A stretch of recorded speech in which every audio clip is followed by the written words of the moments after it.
My name is Tamika Tounsel. I am Assistant Professor of African American Studies and Media Studies, and my research concerns Black women in media. Specifically, I consider the stories that society tells about Black women. That's how I think about media and the stories that Black women make up about ourselves. And I look at how those stories interact, where's the overlap versus where's the divergence.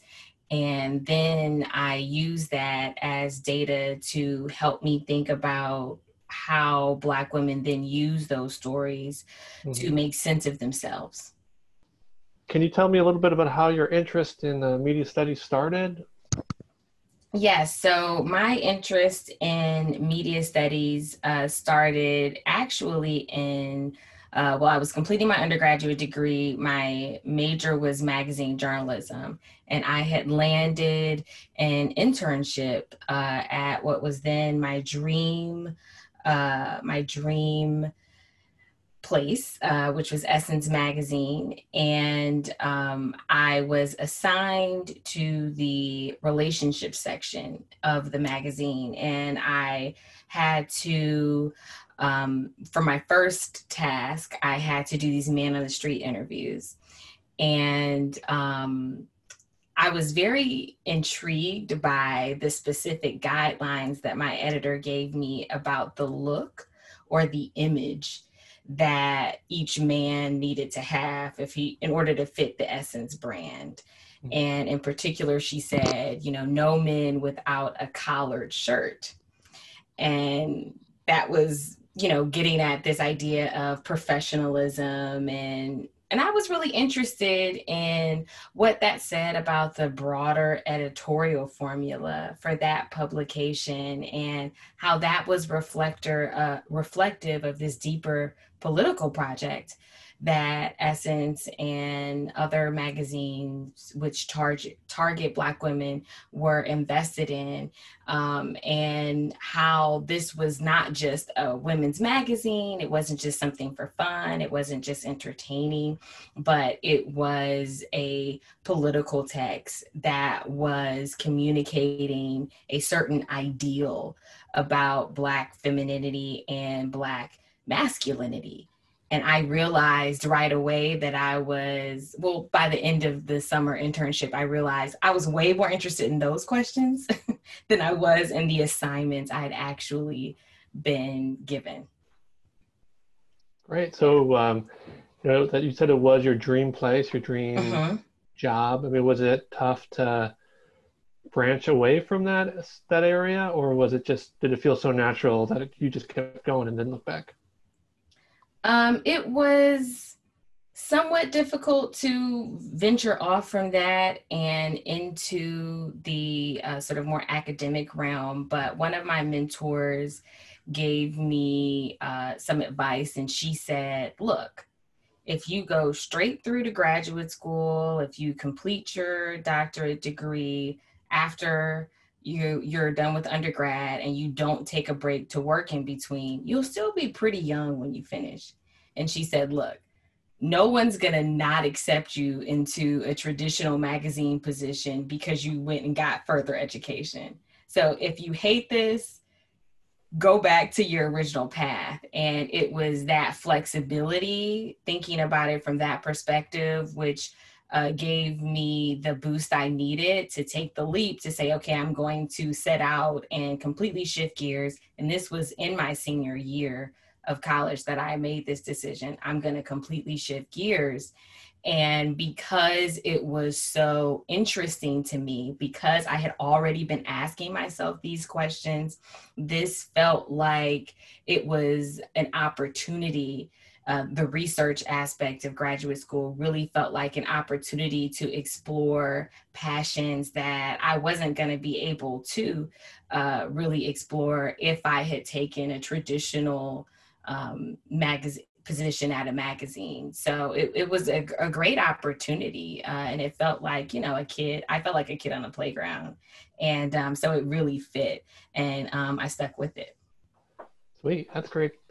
So, like you said, you stuck with it. I think it's safe to assume it's going well. Can you maybe chat a little bit about your path to Penn State and kind of the Bellisario College and also the Department of African American Studies? So I came here in 2016. I came to Penn State in 2016, and I began at that point as a postdoctoral teaching fellow. The African American Studies Department is who initially hired me, and they had had some transitions in the department, and were looking for someone to fill in a few places. I moved here with a partner who is in history and African studies. So we moved as a twosome, and so that was part of the where the how the opportunity emerged, or how I came to the attention of the African American Studies Department. And it just so happened that my expertise aligned with some gaps that they were going to have. The Bellisario College came on later in the sort of process of imagining what a position might look for me here, because I have my doctorate degrees in communication. So, and given my research interest, there was an ideal fit there. So I was able to start off teaching COM 411, which is cultural aspects of mass media, a course that is, I think of sort of as like my personal project now here at the college, because I've been able to teach it every year since. And so I transitioned into a tenure track position from the postdoc in fall of 2018. And it's been a thrill. And one of the sort of benefits of being able to make that transition into a tenure track position is being able to interact more with graduate students. Becoming a member of the graduate faculty was a part of that transition, and that's something that I really, really enjoyed. Great. What about working with grad students do you like? I really like being able to connect with the next generation of scholars and people who are thinking about, they're already anticipating and thinking through questions that the field hasn't asked yet. And I really enjoy being able to work with someone when their ideas are still very much in that nascent stage, and it's not really even a fully formed idea yet. And they are still wondering, could this be a larger project? Could this be an article or a book or a dissertation? And that's really exciting to me, because it's this really idyllic dream state. You can brainstorm anything, and helping them narrow down from these really wacky ideas is really fulfilling for me. That's great. Cool. So going back to your area of study, Mm-hmm. you study media portrayals of Black women. Mm-hmm. And outside of the Essence magazine story, was there a specific incident or a moment that kind of sparked this line of research that you're kind of spending a lot of time and research energy on? Mm-hmm. And kind of like, what were some of the stuff that you learned early on that kind of spawned this interest? So I would say that my interest in media began with magazines because they played such an important role in my life growing up. I have been going to Black hair salons since I was 5 years old. And one of the things you do there is you read a lot of magazines. And these aren't magazines for kids or even for teens. These were magazines like Essence and Ebony that were targeted for a Black, mostly female readership. So I became, I don't think it's too much to say, I was obsessed with these magazines. I would read the same issues over and over. And I went to graduate school knowing that I was particularly interested in, at that time, just studying more about the ideologies that undergird these magazines that I had grown up with.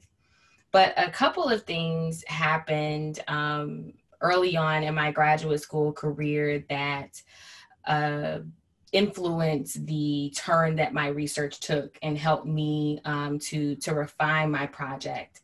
And so that was both the emergence of Michelle Obama as this very important political figure, but also as a very important media figure in terms of the fact that she was a type of Black woman in the mass media that we had never really dealt with before, because she was the first African-American First Lady. So that was important. But at around the same time, one of the really popular news narratives that focused on Black women was a narrative about declining marriage rates among Black women. And this occurrence was, researchers were looking at it and they said, oh, this is most acute among professional Black women who are high achieving, who are successful. And that narrative, coming out of news stories ended up spawning a whole series of different media texts, from films. The film Something New is what comes to mind immediately. There were ABC Nightline did a bunch of things around this. There was a town hall that they had where they invited figures like Steve Harvey and Hill Harper, Black men who were writing books about this, to engage in a town hall that they titled, "Why Can a Successful Black Woman Find a Man?" And so I found this fascinating, the gap between the reality of, you have, for the first time, a woman who is occupying this sort of ideal of femininity in the US, a Black woman occupying that ideal. She is the sort of preeminent lady, and she is professionally successful, and she is married. So she does sort of check all the boxes. But at the time that she's really emerging and people are becoming just enchanted with her, especially Black women and the Black community more broadly, you have this other narrative saying, well, this ideal is inaccessible for Black women. And I was really interested in the tension between those two narratives, and also in how Black women in their everyday lives were making sense of this. How were they interpreting the media messages surrounding Michelle Obama and surrounding this decline in marriage rates? And were they using these, how were they using these narratives to decide what was possible for them, to sort of think about a life sequence and how marriage or motherhood or their careers were going to all fit into that? So my initial research project that I took up in grad school was actually looking at this myth of the single successful Black woman. Sure, great. It must have been exciting to kind of see that live while it's happening, while you're doing it with, Michelle Obama in office, and it's occurring as you're studying it, as opposed to looking back, many years. Mm-hmm. Yeah, it was really fascinating. That's one of the things that I love about studying popular culture, is that you're examining a moving target. It's always growing. You're never done. And so it's always exciting because it's such a dynamic field. Sweet. And kind of going off that, and very, very broadly from your early projects, the things that you're seeing now, what are you learning, and what are some of these takeaways that you are kind of providing to the literature? One of the things that I'm focused on right now is how the stories that we tell about Black women in any given moment aren't necessarily new.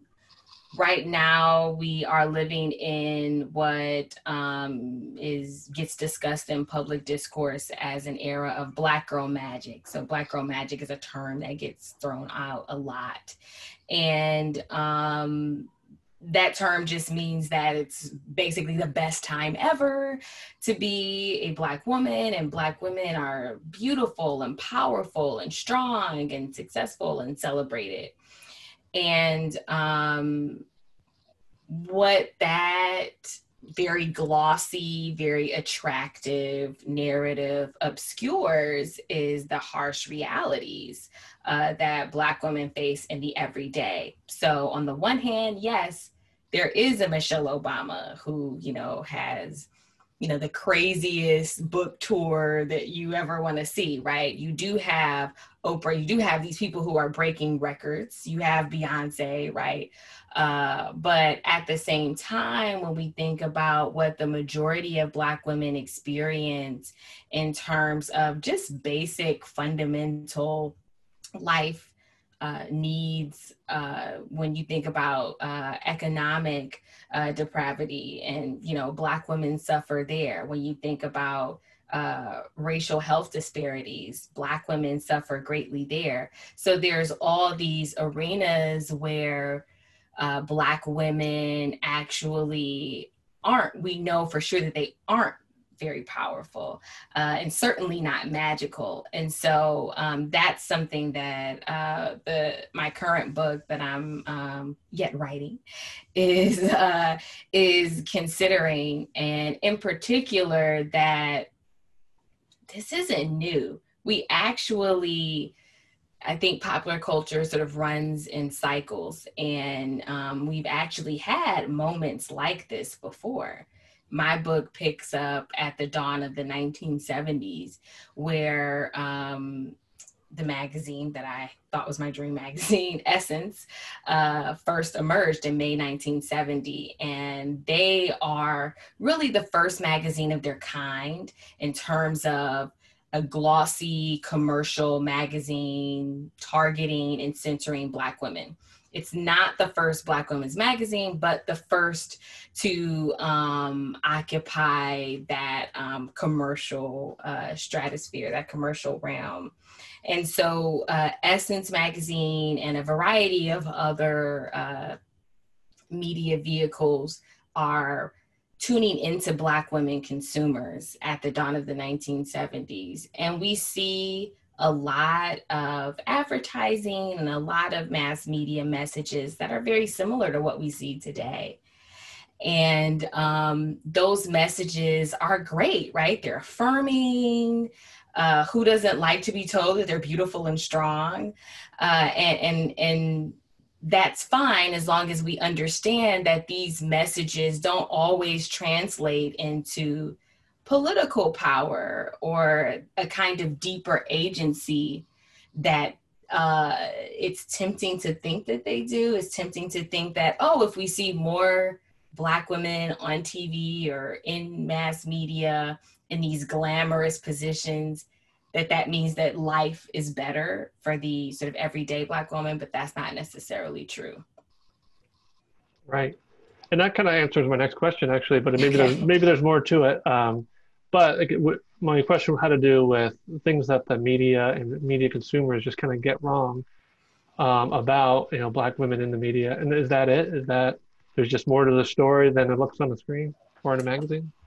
Yeah, I would say there's more to the story, and it really is right in front of us, if we look at it. So some of the figures, we do see a lot of prominent Black women figures in media today, both behind the scenes and in the sort of starring roles of things. So yes, there is a such thing as the Oprah Winfrey Network, right? That is unprecedented in a lot of ways. Oprah Winfrey is not the majority owner in that network. She's the face of it. So, you know, when we have to just look at the full picture is what I would always say. And we're not always doing that, because that full picture is a little bit more depressing than the fantasy of just a partial picture. And so I'm interested in helping to, helping those of us who are interested in media and also interested in Black women more broadly to really take that whole picture into account, so that we can actually start thinking about, well, how do we advance more substantive change? How do we work past just more glamorous images or more progressive images to policies that serve Black women, to institutions that serve Black women better, beyond just them being served by media vehicles, which are important, but they aren't everything. Yeah, and so that kind of leads nicely into your specific current research. And I'm just going to do a rundown for the audio. Okay. Can you talk a little bit about your project, Magical Black Women and the Spectacle of Pain? And NPR ran a series called Lost Mothers about the high rates and complications for mothers giving birth in the U.S., and how Black women's mortality rates are 3 to 4 times higher than white women. And can you expand on those numbers, and also kind of share how Serena Williams and Beyonce fit into that? So one of the things that was particularly attention grabbing about these reports about the Black women's maternal mortality rates, is that even if you controlled for socioeconomic status, actually the rates didn't improve, which means that Black women, even when they have access to the best medical care, because they are middle class, upper class, etc., that they are still experiencing these higher mortality rates.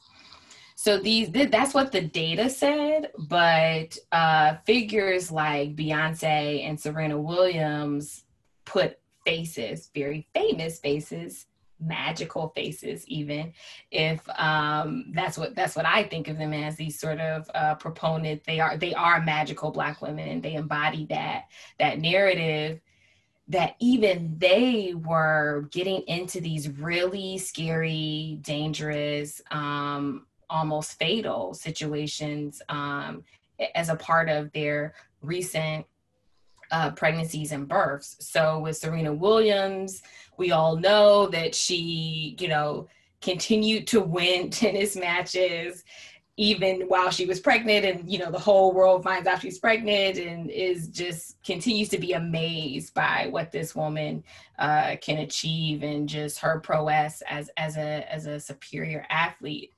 But when she actually goes in to have her daughter, she ends up having to have an emergency cesarean section, and she is normally on an anticoagulant because she has experience with blood clots, but because she was having that surgery, she wasn't on her normal anticoagulant. And so they have the surgery, things seem fine, things go well with the surgery, but then afterwards she's experiencing shortness of breath and all the things that are associated with the pulmonary embolism, which is something that she's familiar with because she's experienced this before. She proceeds to alert the medical staff that's serving her, and they think, oh, you're just sort of feeling a little loopy, you are on heavy drugs after you have a cesarean section. And so they aren't really acknowledging her or recognizing her as a credible witness to what's happening in her body. And things go really bad, and then they sort of have to rush in and thankfully, save her life. But that initial disbelief is really where the danger was. And so that's about not just how these particular medical professionals were assessing what was going on with Serena Williams, but if we look at it more broadly, it fits into a larger practice of medical professionals not taking Black people and Black women in particular seriously. There's been research that shows that that medical professionals are less likely to believe Black patients when they complain about different afflictions or pain that they're experiencing, and that actually medical professionals tend to believe that Black people have a higher tolerance for pain. And a lot of that is shaping the that experience, right? That Black women have when they are seeking medical care, where they are interacting with medical practitioners. And my interest in this is, well, okay, if people have biases that are then informing the way they do their job when it comes to these, life or death scenarios with Black women, what is it that's shaping that communication event? Because that's what it is. It's a communication event. It's an interpersonal communication event. And what stories have we as a society told about Black women that's informing the biases that medical professionals are taking into that interaction? So I am interested in how the stories we told about Black women end up preventing Black women from actually being able to have access to medical citizenship, which is just about our capacity to access adequate medical care.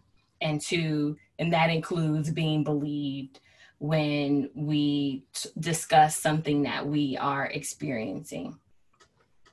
Wow. So are you saying that the medical people in the medical community, for example, is the magical Black woman, is that having an effect on their biases, or is that separate? They're related.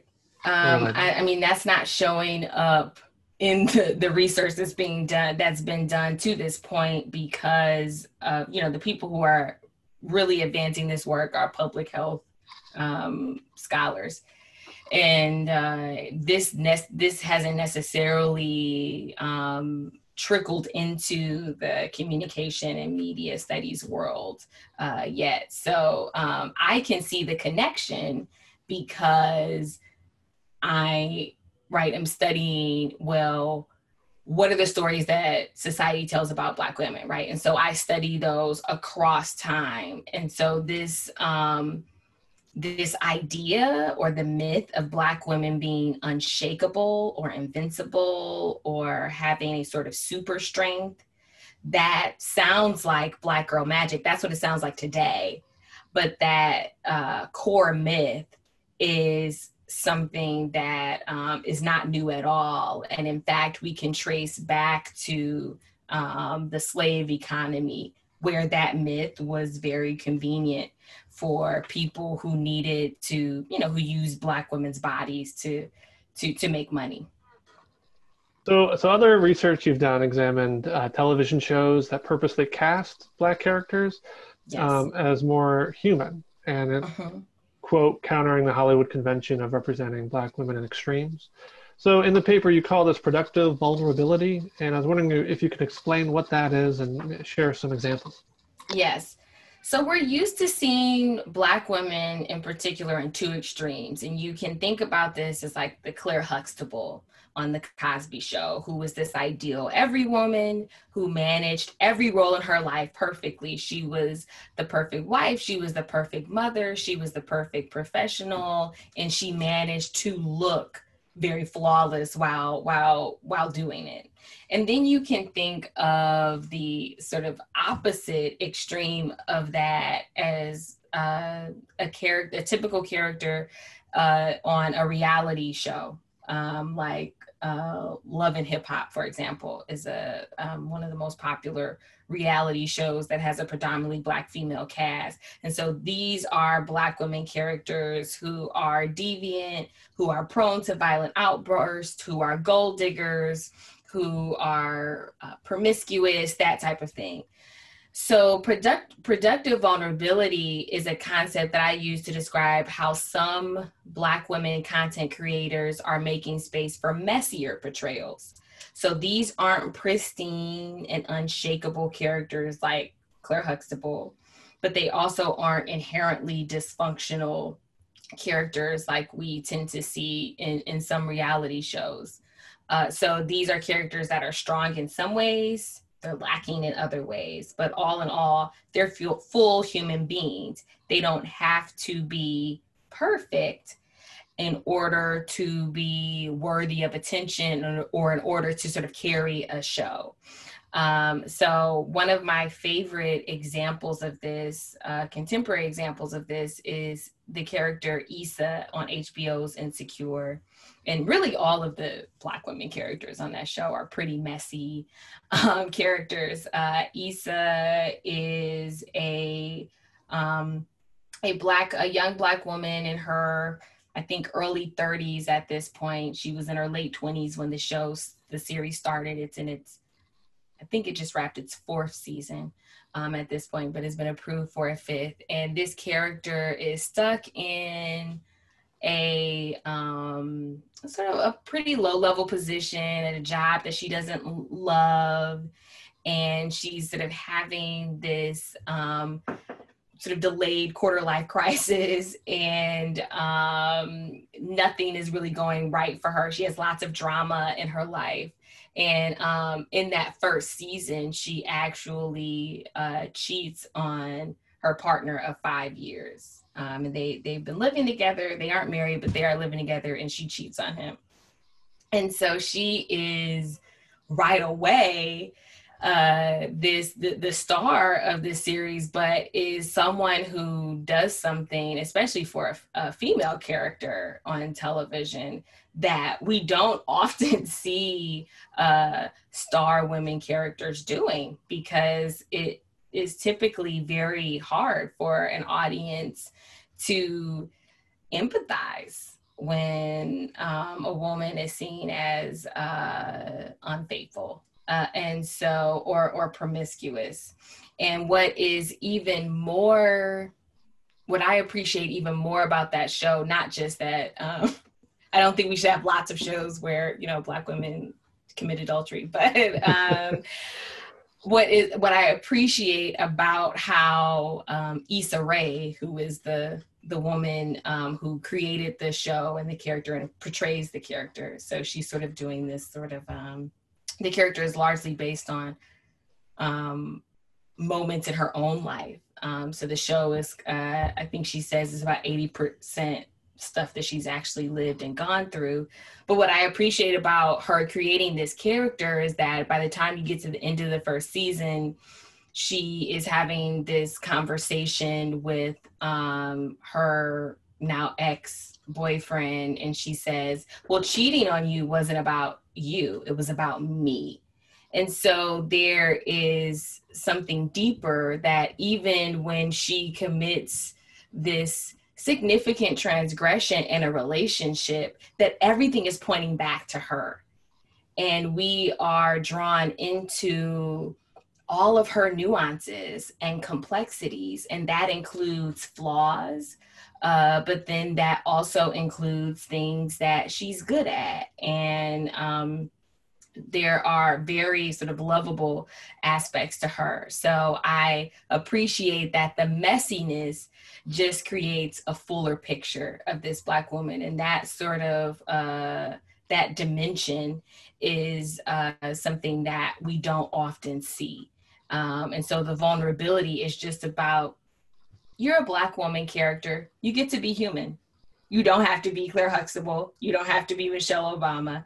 You get to make mistakes like everybody else, but you still get to be the center of your own story, right? Making those mistakes doesn't sort of place you outside of our focus. You still get to have a sort of full, deeper personhood. So yeah, that's what productive vulnerability is all about. Right. No, that's great. And kind of, this might be a stretch, but maybe, I'm not sure if this works, but in your opinion, going back to someone like Serena Williams, who is definitely, top of her game. She's been at top of her game for 20 years, like 15, 20 years, but, as long as I can remember.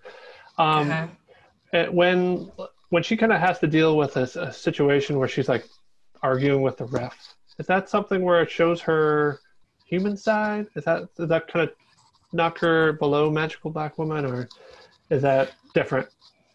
I absolutely think that that's showing her human side, but Serena Williams, because she's not a character, because right, she's a real person. She's her, what we see is she gets a lot of flack for that. And so people are absolutely imposing the whole angry black woman, the angry black woman trope onto her, because we haven't necessarily as a society gotten to the point where we can see a black woman expressing anger in a passionate way on that sort of platform at that level and understand it as just, well, she's upset, right? And that's not, I think the anger piece in particular is not something that black women are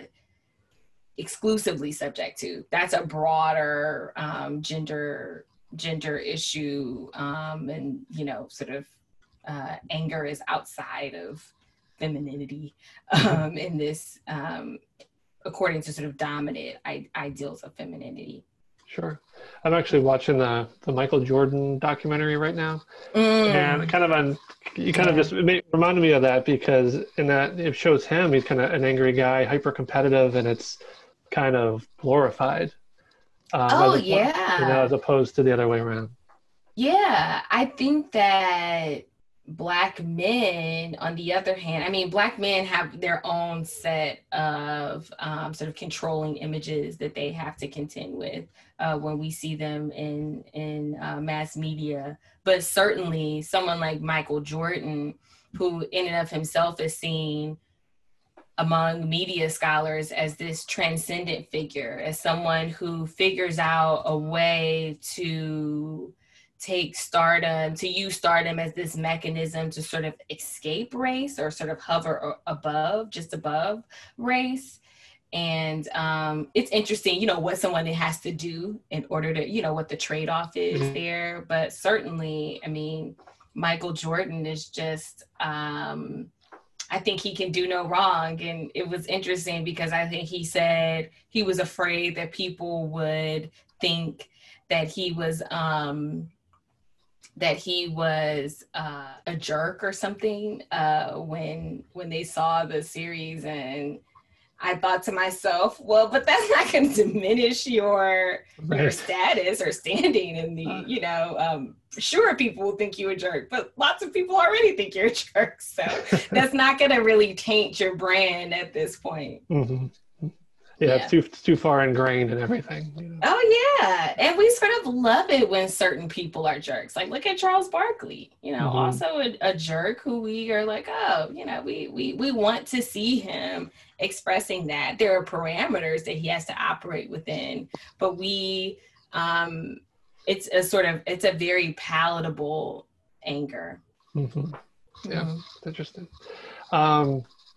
Well, kind of going off that in terms of the current climate, and I was wondering, I'm sure there's just an endless amount of conversation behind it, but specifically the media representation of, Black Lives Matter protests, media companies and organizations that are trying to they are making commitments to diversifying. And I like one of the ranges I saw was all those cartoons on Fox, like Simpsons and Family Guy, just recently made a commitment to diversify their voice actors. And also Penn State's Board of Trustees did the same thing. And I just, in my mind, they're like on the opposite ends of the spectrum. Yeah. So kind of in your opinion, like how are you viewing how this shows up in the media? So a couple of things. One is, I'll say that again, this looks very familiar to what we saw in the late 1960s, early 1970s, which was known as the Black Power era. And it was in that moment that there were competing definitions of Black power, and what the political powers at the time did was really try to sanitize Black power and say, well, Black power is about acknowledging Black people as citizens to the extent that we allow them to participate in the national economy. That Black power is about Black capitalism and Black entrepreneurship.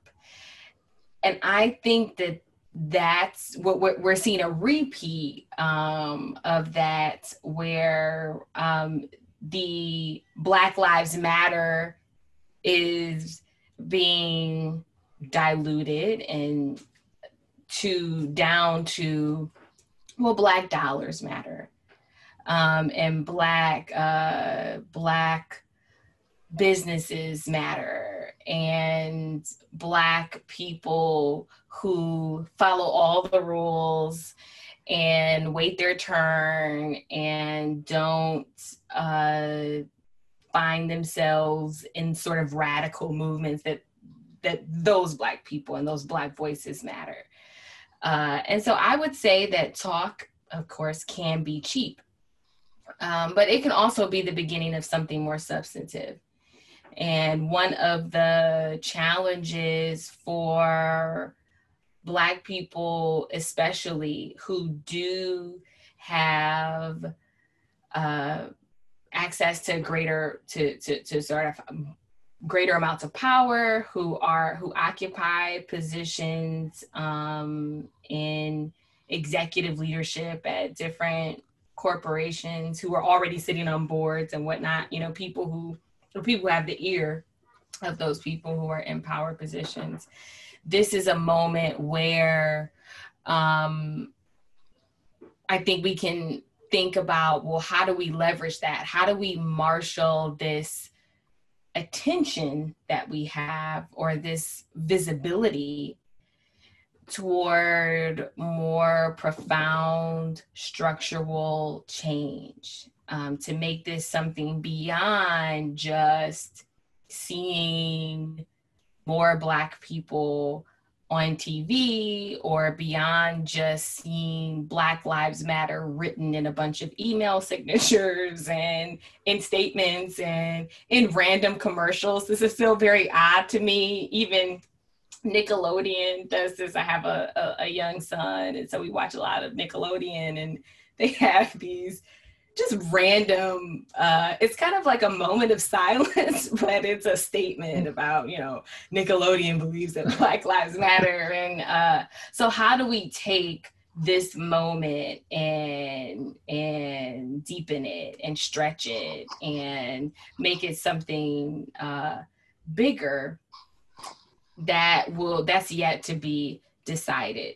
But the idea that Black Lives Matter, this isn't the first time, that we've heard that across corporate America, and it won't be the last. But hopefully, we can use this moment to get at some broader outcomes. Sure. And do you happen to see any differences between the one from the 70s and today?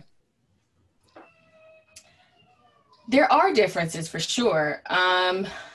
Social media is so social media is big. I think that there were the institutional framework of Black communities looked different. And so when you think about, well, who's going to call these corporations to the carpet? Who are these corporations going to be accountable to that are making these statements? That institutional framework that existed in the 70s does not necessarily exist today. It doesn't exist in the same way. Black Lives Matter is a much more, as something that emerged on social media, which is like virtual space. It's not necessarily like physical concrete space, which is not to say that it's less powerful, but it just operates in a different dimension. And so when it comes to holding corporations accountable, if you don't have an institutional infrastructure to do that, that will, there were tons of different community grassroots organizations, tons, that existed at that time, some 50 years ago, that don't exist today.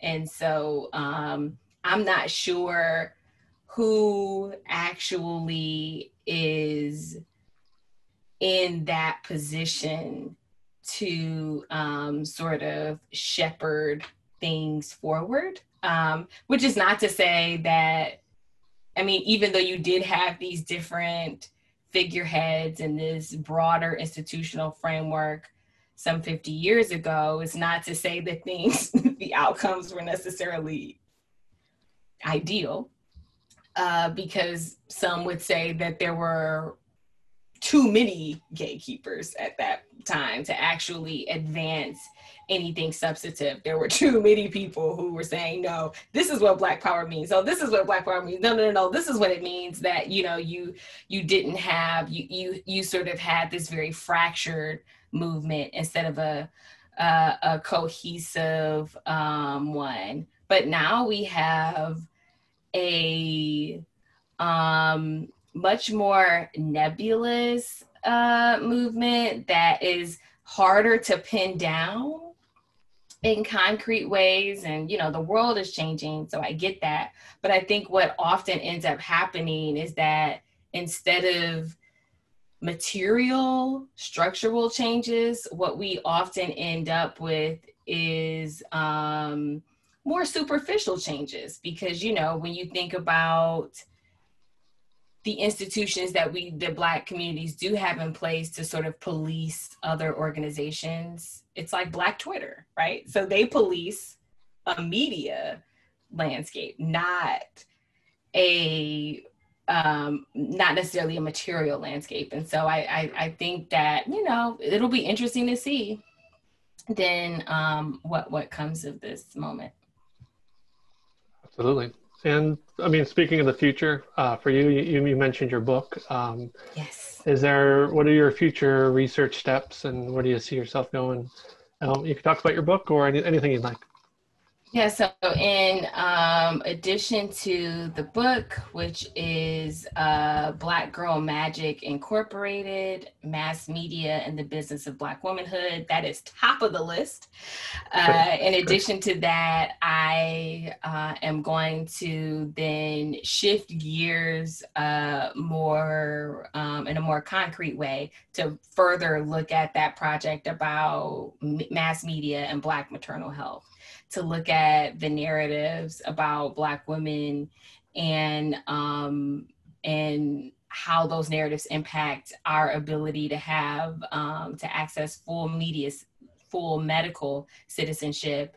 One of the things I'm also excited about with that project is thinking about how social media, in particular Facebook, becomes an alternative space where Black women get a form of prenatal care, because a lot of prenatal visits is talking, right? The doctor asks you how things are going, and you say, well, I'm feeling this, or I'm experiencing that, right? Because the other patient, right, can't speak. So you have to speak for that patient, the unborn child. And because the encounters with medical personnel can be very strained, there are these private Facebook groups that are completely policed by Black women where that information exchange is occurring.